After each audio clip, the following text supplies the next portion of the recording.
Wild love. രചന Jasmine. അവതരണം സാലിം കരുളായി. രുദ്രന്റെ കണ്ണിൽ നിന്നും ഒരു തുള്ളി യേശുവിന്റെ കവളിൽ പതിഞ്ഞു. അമർത്തി മുത്തിയ ശേഷം പതിയെ അവൻ മുഖം പിൻവലിച്ചു. ചുവന്ന് കലങ്ങിയ കണ്ണുകൾ കൊണ്ട് രുദ്രൻ യേശുവിനെ നോക്കി. അവനെ നോക്കി ചിരിയോടെ കിടക്കുന്നവളെ കണ്ടതും വീണ്ടും അവൻ ചുംബിച്ചു. ഒരു 5-6 ചുംബനം അവളെ ചൂണ്ടിൽ തന്നെ അമർത്തി മുത്തി.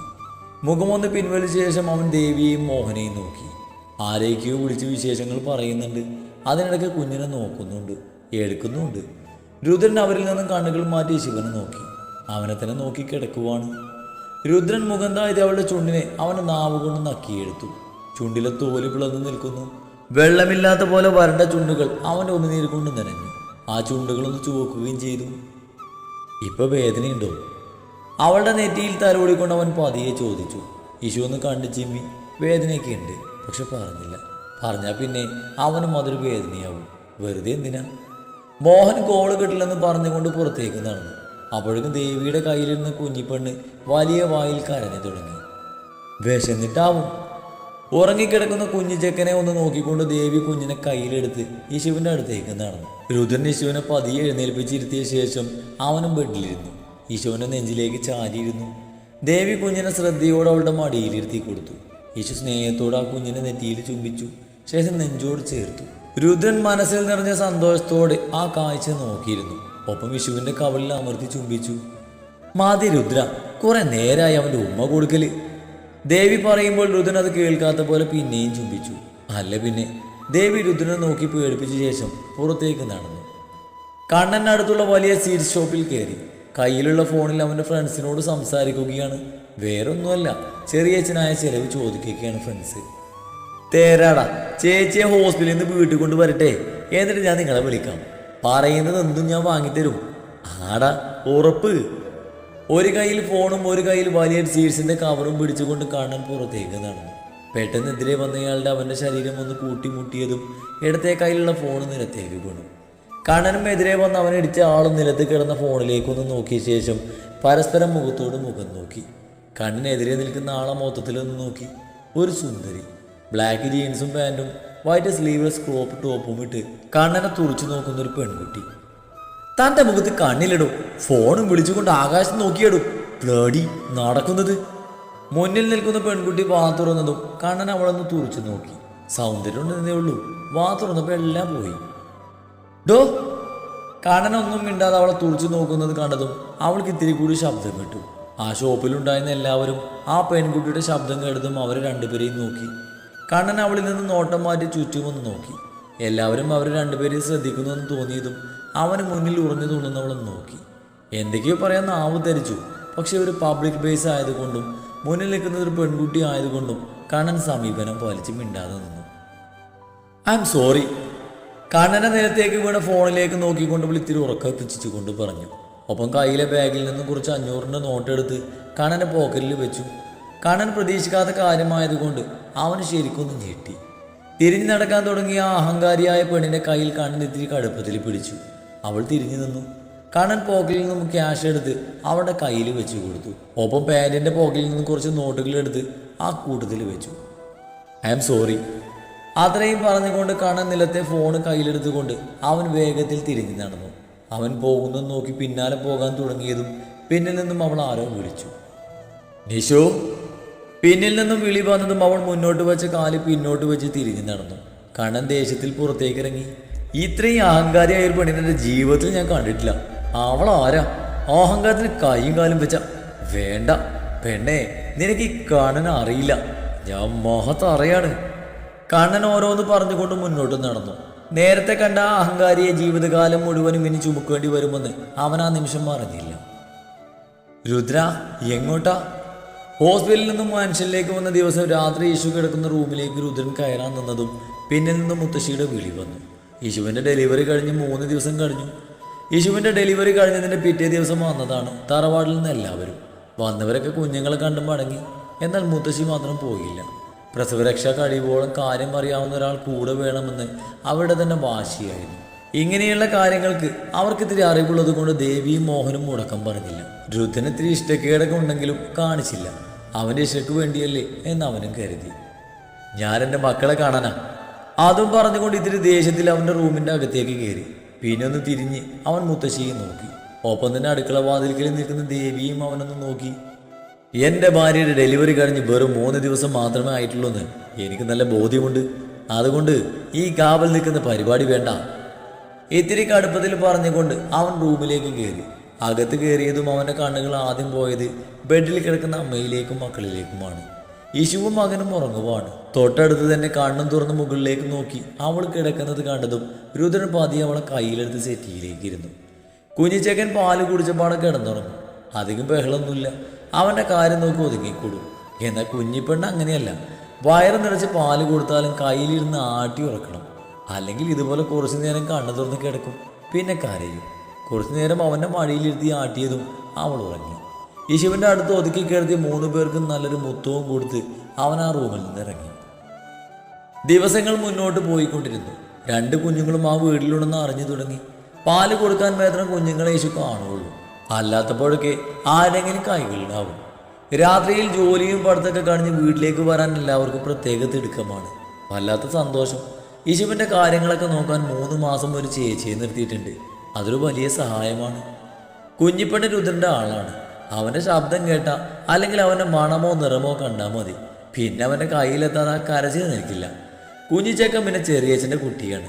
കണ്ണനെ കിട്ടിയാൽ പിന്നെ അവന് വേറെ ആരെയും വേണ്ട. അതാണ് അവസ്ഥ. ദിവസങ്ങൾ മാറ്റമില്ലാതെ സന്തോഷത്തോടെ മുന്നോട്ട് പോയി. അതിനിടയ്ക്ക് നിച്ചുവും ഋതുവും കൂടി കുഞ്ഞിനെ കാണാൻ വന്നു. ഋതു ആദ്യമായി അങ്ങോട്ട് വന്ന മടി അവൾക്ക് നല്ലോണം ഉണ്ടായിരുന്നു. അതുകൊണ്ട് തന്നെ അവൾ സൈലൻ്റ് ആയിരുന്നു. എല്ലാവർക്കും വർക്കുള്ള ദിവസമായതുകൊണ്ട് ആരെയും കാണാൻ പറ്റിയില്ല.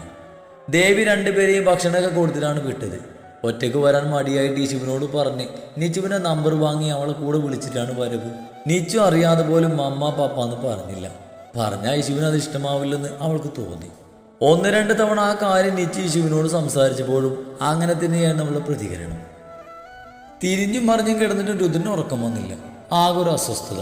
നാളെ വൈകുന്നേരം സിനിമയുടെ ഷൂട്ടിങ്ങിന് വേണ്ടി പുറത്തു പോവുകയാണ്. കുറേ ആയിട്ട് അടുത്തായിരുന്നു. പിന്നെ നിർത്തിവെച്ചു. പക്ഷെ ഇത് വിട്ടുകളയാൻ പറ്റാത്തൊരു പ്രൊജക്റ്റാണ്. ചെയ്താൽ ഇടയ്ക്ക് തീ പാറുന്നൊരു പ്രൊജക്റ്റ്. റിജക്റ്റ് ചെയ്യാൻ തോന്നിയില്ല. നാളെ പോയാൽ പിന്നെ 1-2 മാസം പിടിക്കും വരാൻ. ഈ സമയം തന്നെ പോകുന്നതാണ് ഒന്നുകൂടെ ബെറ്റർ എന്ന് അവനും തോന്നി. രുദ്രൻ വിശാലമായ ആ ബെഡിലേക്കൊന്ന് നോക്കി. ഇഷു താഴെ റൂമിലായതിനു ശേഷം ബെഡിൽ കിടന്നിട്ടില്ല. കിടന്നാൽ ഉറക്കം വരില്ല, ഉള്ളുറക്കം പോകും. അതുകൊണ്ട് സെറ്റി കിടക്കും. അവൻ ആ ബെഡിലേക്ക് നോക്കി ഓർമ്മകൾ അയവിറക്കിക്കൊണ്ട് കിടക്കും. പക്ഷേ ഇന്ന് അതിനും കഴിയുന്നില്ല. രണ്ടും കൽപ്പിച്ചുകൊണ്ട് രുദ്രൻ ബെഡിൽ നിന്ന് എഴുന്നേറ്റു. കയ്യിൽ കിട്ടിയൊരു ബ്ലാക്ക് ടീഷർട്ട് ഇട്ട് ഡോറ് തുറന്ന് താഴേക്ക് നടന്നു. ഒരു ഷോർട്സ് മാത്രമാണ് അവൻ്റെ വേഷം. സമയം 12 കഴിഞ്ഞിരുന്നു. രാത്രിയിലൊന്നും 2 പേരെ കൊണ്ടും വലിയ ശല്യമില്ല. കുഞ്ഞിച്ചക്കൻ പാല് കുടിച്ച് രാത്രി ഉറങ്ങിയ ഇഷു തട്ടി വിളിച്ചിടയ്ക്ക് പാല് കൊടുത്താൽ കുടിക്കും. അല്ലെങ്കിൽ അവൻ രാവിലെ എണീക്കും. പക്ഷെ കുഞ്ഞിപ്പെണ്ണ് ഇടയ്ക്കിടയ്ക്ക് എണീക്കുമെങ്കിലും വഴക്കുണ്ടാക്കില്ല. പാല് കുടിച്ച് സുഖമായി ഉറങ്ങും. രുദ്രൻ പതിയേശി കിടക്കുന്ന റൂമിൻ്റെ ഡോറിലൊന്ന് തട്ടി. ദേവിയാണ് രാത്രി അവർക്കൊപ്പം റൂമിൽ കിടക്കുന്നത്. ആ ധൈര്യമാണ് അവന്. കുറച്ച് കഴിഞ്ഞതും ദേവി വന്ന് വാതിൽ തുറന്നു. മുന്നിൽ നിൽക്കുന്ന രുദ്രനെ ദേവി മൊത്തത്തിലൊന്ന് നോക്കി. എന്താണാവോ? രുദ്രൻ്റെ ആ വരവ് കുറച്ചുകൂടെ നേരത്തെ ദേവി പ്രതീക്ഷിച്ചതാണ്. 3 പേരെയും കാണാതെ അവരോട് മിണ്ടാതെ അവൻ്റെ ഒരു ദിവസം തുടങ്ങുകയില്ല, ഒടുങ്ങുകയില്ല.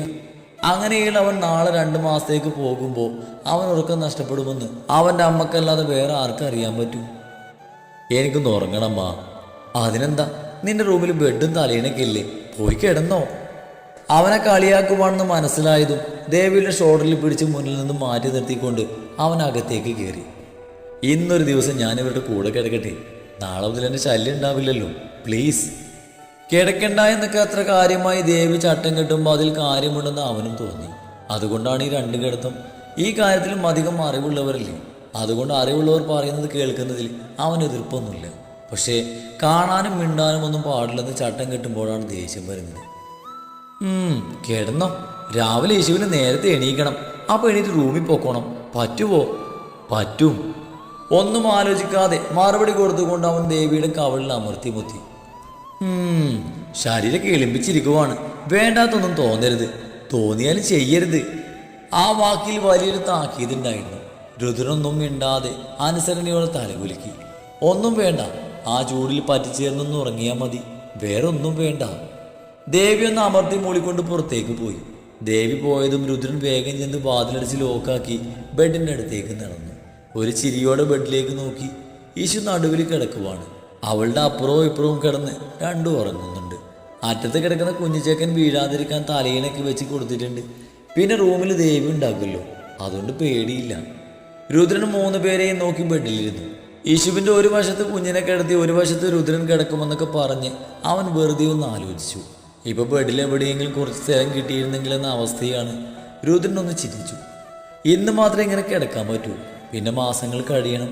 ഇനി തിരിച്ചു വരുമ്പോൾ 3 മാസം കഴിഞ്ഞിട്ടുണ്ടാകും. 90 കഴിഞ്ഞ് ഗ്രാൻഡായൊരു ഫംഗ്ഷൻ നടത്തണം. ഓരോന്ന് ആലോചിച്ചുകൊണ്ട് രുദ്രൻ കുറച്ചു നേരം അവരുടെ അടുത്തിരുന്നു. പതിയെ കുഞ്ഞിച്ചേക്കൻ്റെ കാലിലൊന്ന് ചുംബിച്ച ശേഷം അവനെ എടുത്ത് അവൻ്റെ ബേബി ബെഡിലേക്ക് കിടത്തി. അതിനുശേഷം ബെഡിൽ മുട്ടുകുത്തിയിരുന്ന് യേശുവിൻ്റെ അടുത്ത് കിടക്കുന്ന കുഞ്ഞിപ്പെണ്ണിനെ അവൻ കയ്യിൽ കോരിയെടുത്ത് ബേബി ബെഡിൽ കിടത്തി.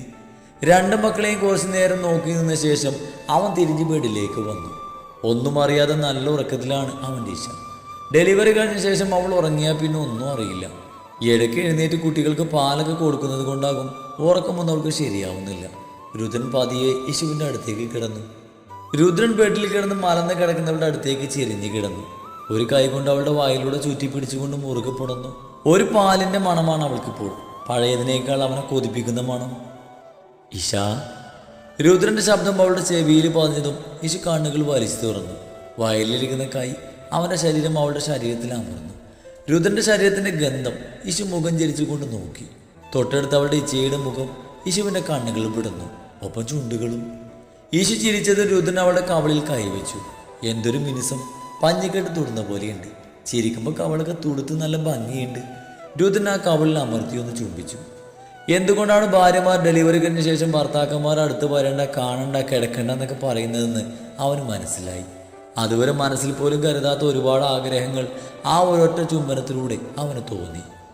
നാളെ പോവാണോ? അവൻ്റെ ചുണ്ട് കവളിൽ നിന്നും എടുക്കുമ്പോൾ പതിയെ യേശു എന്ന് ചോദിച്ചു. രുദ്രനൊന്ന് മൂളി. റൂമിൽ വെളിച്ചമില്ല, ഡ്രിം ലൈറ്റ് മാത്രമേ ഉള്ളൂ. എന്നിട്ട് പോലും ആ ചുണ്ടുകളുടെ ചുവപ്പ് അവൻ്റെ കണ്ണിൽ പതിഞ്ഞു. യേശു ഒന്ന് ഉയർന്ന് ബേബി ബെഡിലേക്ക് നോക്കി. കുട്ടികൾ രണ്ടും നല്ല ഉറക്കം. ദേവിയെ കാണാനുമില്ല. യേശു ബെഡിൽ തന്നെ കിടന്നു. രുദ്രൻ്റെ ശരീരത്തിലേക്ക് ചേർന്ന് കിടന്നു. രുദ്രൻ യേശുവിനെ അവനെ നെഞ്ചിലേക്ക് ചേർത്ത് കിടത്തി.